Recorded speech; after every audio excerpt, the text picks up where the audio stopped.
खींच दो अपने खूं से लकीर, खींच दो ज़मीं पर अपने खूं से लकीर, इस तरफ आने न पाए रावण कोई।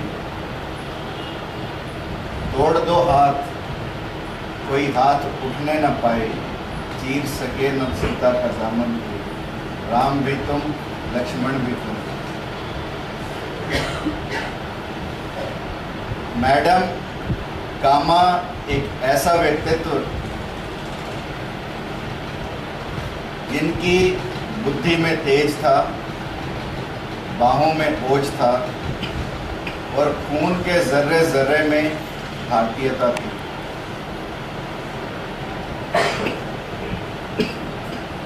एक पारसी घर में पैदा हुई, एक वकील से शादी हुई और अपने पति की भावनाओं के विरुद्ध, पति तो सिर्फ अंग्रेजों का गुलाम था, पति की भावनाओं के विरुद्ध देश में स्वाधीनता आंदोलन का काम किया। और न केवल देश में, देश से बाहर जाकर, चाहे वो इंग्लैंड हो, चाहे वो फ्रांस हो, चाहे वो जर्मनी हो, चाहे वो वियना हो, चाहे वो अमेरिका हो, प्रत्येक स्थान पर जाकर भारतीयता की लो जलाई।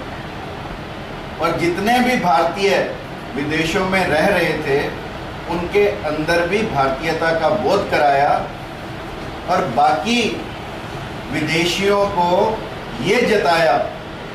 उसी उन दिनों अंग्रेज़ों का एक प्रचार था कि भारत अंग्रेज़ों के राज्य में सुखी है, और तरह तरह के आंकड़े अंग्रेज सब जगह पर देते थे कि देखो भारतीय कितने प्रसन्न हैं, कितने सुखी हैं, कितने खुश हैं हमारे राज के नीचे, और भारत में सब तरफ तरक्की तरक्की, उन्नति उन्नति हो रही है हमारे राज्य। उस समय मैडम कामा ने सबको बताया कि अंग्रेज केवल पूंजीवादी, अंग्रेजों में साम्राज्यवाद की कोई बात ही नहीं है, और जितना भारतीयों पर अत्याचार अंग्रेज कर रहे हैं शायद कोई भी शासन अपनी प्रजा के साथ नहीं करता। और ये बताना कोई आसान कार्य नहीं।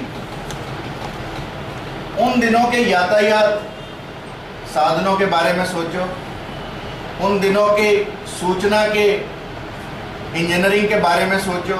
कोई इंटरनेट नहीं था, कोई रेडियो नहीं था, कोई टीवी नहीं था, कोई टेलीफोन नहीं था। उन दिनों में इतना कार्य करना कोई आसान कार्य नहीं। और जहां भी बोलने जाना, सबसे पहले भारत का झंडा जो इन सब ने मिलकर इजाद किया था, मैडम कामा, वीर सावरकर, श्यामजी कृष्ण वर्मा, वीरेंद्र नाथ, लाला हरदयाल और जितेंद्र नाथ, इन सब लोगों ने मिलकर ये झंडा जो अभी आपने देखा, ये पहला भारतीय झंडा था जो विदेशों की भूमि पर लहराया गया। और 8 प्रांत थे तो 8 कमल थे। सूर्य और चंद्रमा इसलिए दर्शाए गए ताकि कोई हिंदू मुसलमानों की एकता को तोड़ ना पाए। हिंदू और मुस्लिम एकता का प्रतीक थे सूर्य और चंद्रमा।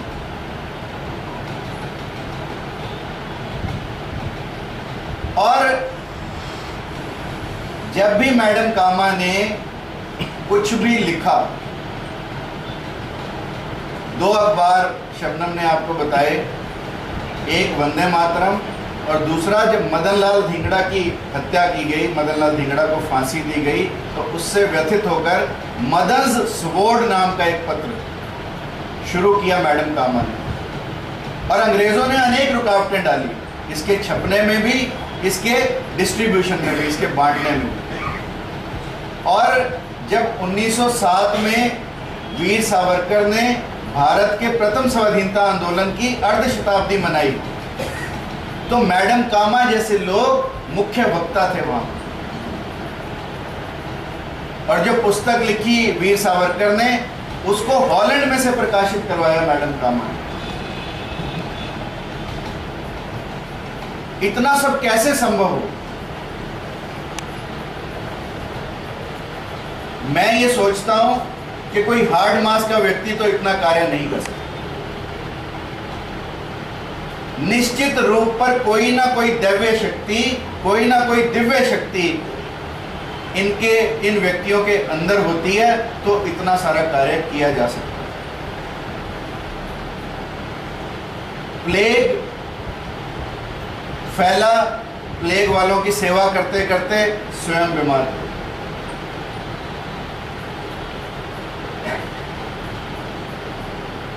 तो मैं हमेशा से ये मानता रहा हूं कि जो भी लोग, चाहे वह क्रांतिकारी थे, चाहे उन्होंने स्वाधीनता आंदोलन में किसी भी ढंग से अपना योगदान दिया, वो सब व्यक्ति किसी न किसी दिव्य शक्ति से परिपूर्ण थे। और जब मैं ऐसा कहता हूं तो रामायण का एक प्रसंग मुझे याद आता है। जब हनुमान समुंदर लांघकर लंका पर चढ़ाई करके सीता की खोज करके लंका को जलाकर वापस आए,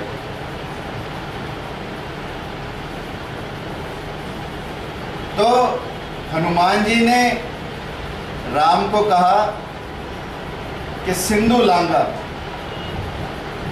सिंधु लांगा हाकटपुर जा रहा, लंका जलाई।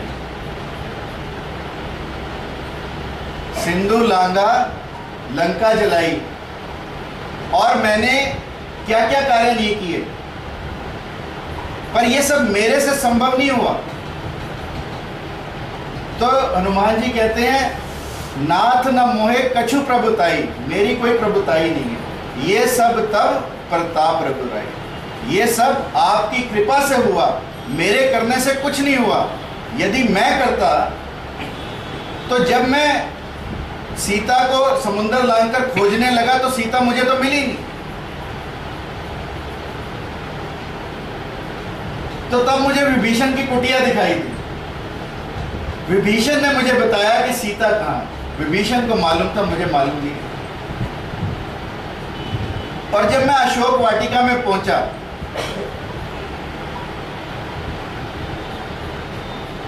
तो सीता डरी हुई थी। रावण के आने का समय था, सीता डरी हुई थी और त्रिजटा सीता को सांत्वना दे रही है। त्रिजटा कहती है कि मुझे रात को सपने में एक वानर दिखाई दिया जिसने इस लंका को जला दिया। तब तक ना तो मेरे मन में लंका जलाना था और ना ही मुझे मालूम था। तब आपने त्रिजटा के माध्यम से मुझे बताया कि एक वानर लंका में आएगा और लंका को जलाएगा। मतलब त्रिजटा के माध्यम से आपने कार्य करा। और जब रावण ने सीता को मारने के लिए तलवार उठाई, मैं पेड़ से कूदने लगा, तो तभी मंदोदरी ने रावण की तलवार को रोक लिया। इसका मतलब आपने अपने दुश्मन की पत्नी तक को प्रेरित किया, मैंने तो कुछ नहीं किया। और उसके बाद जब रावण मुझे मृत्यु दंड देने लगा तो विभीषण ने उसे टोका, उसे मना किया। तब रावण ने कहा कि दंड तो मैंने इसे देना ही है। और तब रावण ने कपड़े लपेटकर घी लगाकर मेरी पूंछ में आग लगा। यानी आपने अपने शत्रु तक को भी प्रेरित किया दिव्य काम के लिए। कि सिर्फ मैं ही प्रेरित नहीं हुआ आपसे, आपके शत्रु का भाई प्रेरित हुआ, आपके शत्रु की दासियां प्रेरित हुई, आपके शत्रु की पत्नी को आपने प्रेरित किया, और यहां तक कि आपने अपने शत्रु को भी प्रेरित कर दिया। इसका मतलब भगवान ने जो लिखा है, विधि का जो विधान है, उसे हम लोग बदल नहीं सकते। वो जिसके अंदर जब प्रेरणा पैदा करेगा तब वो दिव्य कार्य करेगा, अन्यथा उसकी मर्जी के बिना, भगवान कृष्ण ने गीता में कहा कि मेरी मर्जी के बिना पत्ता नहीं,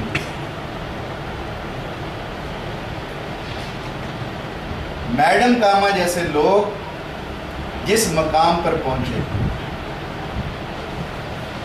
70 की उम्र में जब बीमार थी, अंग्रेज़ों ने भारत आने पर प्रतिबंध लगा दिया। अंग्रेज़ों ने कहा कि लिख कर दो कि तुम किसी भी राजनीतिक कार्य में, किसी भी स्वाधीनता आंदोलन के कार्य में हिस्सा नहीं लोगी, तब तुम्हें देश आने दिया। लिखने से मना कर दिया कि मर जाऊंगी बाहर, पर अंग्रेजों से माफी नहीं मांगी।